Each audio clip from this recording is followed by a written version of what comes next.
आपल्या देशामधल्या नद्यांची जी अत्यंत भीषण अवस्था आहे, ज्याला आपण माता म्हणतो, नदीला देवी म्हणतो, त्या नद्यांकडे आपल्या राज्यकर्त्यांचा आज नाही, आजचे राज्यकर्ते नाही, गेल्या अनेक वर्षांपासूनचे, मला आजही आठवते, गंगा साफ करावी असं पहिलं बोलणारी जे कोणी व्यक्ती मला आठवते, मला राजकारणातली, ती म्हणजे स्वर्गीय राजीव गांधी.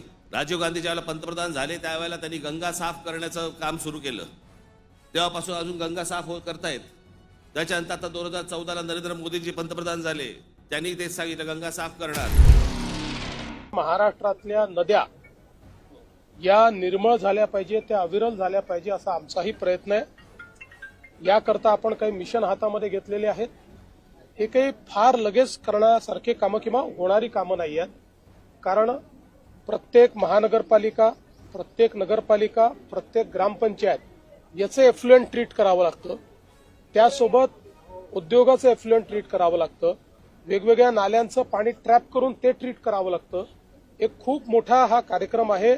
थोडा वेळ खाणारा, थोडा खर्चिक कार्यक्रम, पण हा केलाच पाहिजे या मताचे आम्ही असल्यामुळे याची सुरुवात आम्ही ऑलरेडी केलेली आहे.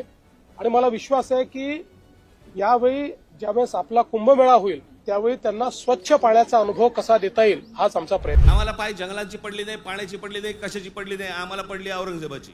तो बसला एकटा द्राक्ष खात आणि आम्ही भांडतोय औरंगजेबाची कबर राहिली पाहिजे का उडवली पाहिजे. आत्ता कुठून आठवलं? चित्रपटाने जागे होणारे हिंदू काही कामाचे नाहीत. चित्रपट थिएटरमधनं उतरला की हे उतरले.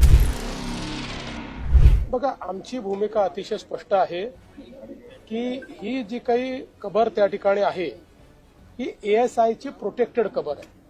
त्यामुळे आम्हाला औरंगजेब आवडो का न आवडो, कायद्याने 50, 60, 100 वर्षापूर्वी त्याला त्या काळामध्ये 60 वर्षापूर्वी प्रोटेक्शन मिळालेलं आहे. आणि म्हणून त्या ठिकाणी जे काही कायदा आहे त्या कायद्याचं पालन करणं ही आमची जबाबदारी आहे. हा हे मात्र निश्चित आहे, कुठल्याही परिस्थितीमध्ये औरंगजेबाच्या कबरीचं उदात्तीकरण, ग्लोरिफिकेशन आम्ही होऊ देणार.